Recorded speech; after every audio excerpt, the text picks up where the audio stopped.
South ఇండియాలోనే అతి తక్కువ ధరలకి రత్నాలనందించే ఏకైక సంస్థ 6JVR.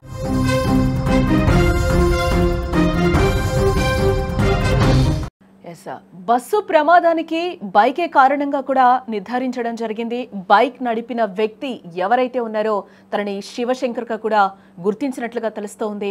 కర్నూలులోని ప్రజానగర్లో శివ ఉంటున్నట్లుగా కూడా తెలుస్తోంది. బైక్ ఢీకొన్న తర్వాత బైక్ను కూడా బస్సు ఒక 300 మీటర్లు లాక్కెళ్ళినట్లుగా కూడా తెలుస్తోంది. పెళ్లి చూపులు చూస్తున్న సమయంలో శివ మృతి చెందడం కూడా ఆ ఇంట్లో తీవ్ర విషాదాన్ని నింపిందని కూడా చెప్పుకోవచ్చు. ఇంట్లో చెప్పకుండా అర్ధరాత్రి శివ బయటకు వచ్చినట్లుగా కూడా తెలుస్తుంది. ఎందుకు ఎక్కడికి వెళ్తున్నాడో కూడా కుటుంబ సభ్యులకి చెప్పలేదు. తను ఎక్కడికి వెళ్ళాడో కూడా ఎవరికీ తెలియదు. ఈ ప్రమాదం ఎలా జరిగిందో అని కూడా ఫ్యామిలీ మెంబర్స్, కుటుంబ సభ్యులందరూ కూడా ఒక ఆవేదన అయితే వ్యక్తం చేస్తున్నారు.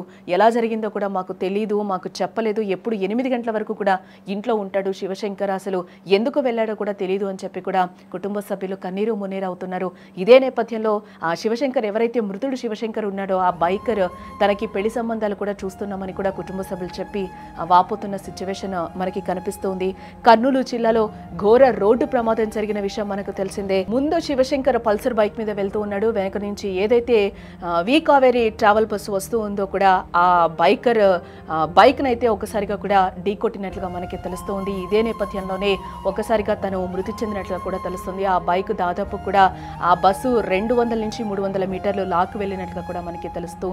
ఇక్కడ బస్సు అతివేగం కూడా ఇక్కడ మనకి కనిపిస్తుందని చెప్పొచ్చు. ఈ నేపథ్యంలోనే దాదాపుగా ఆ బస్సులో ఈ యాక్సిడెంట్ జరిగే టైంలో అయితే దాదాపు 43 మంది ఆ బస్సులో ప్రయాణిస్తూ ఉన్నారు. దీంట్లో దాదాపుగా 19 మంది మృతదేహాలు అయితే ఇప్పటికే అధికారులు బయటకు తీసిన సిచ్యువేషన్స్ కూడా కనిపిస్తున్నాయి. అక్కడ ఇంకా కూడా ఆ దుర్ఘటన జరిగిన స్థలిలో అయితే చాలా భీతావహ వాతావరణం అయితే ఇంకా కొనసాగుతూ ఉంది. అక్కడైతే స్పాట్లోని ఆ ఘటనా స్థలిలోనే కూడా వాళ్ళ బాడీస్ ఏవైతే, అంటే బాడీలని కూడా ఇక్కడ చెప్పకూడదేమో, ఆ మాంసపు ముద్దలు ఏవైతే ఉన్నాయో వాటికి సంబంధించి కూడా DNA టెస్టులు కూడా చేస్తూ ఉన్నారు. ఇవన్నీ కూడా వాళ్ళకి మృతుల కుటుంబాలకు అప్పగించడానికి ఇంకా 3 రోజులు టైం పడుతుంది అని కూడా అధికారులు ఒక వైపు నుంచి చెప్తూ ఉన్నారు.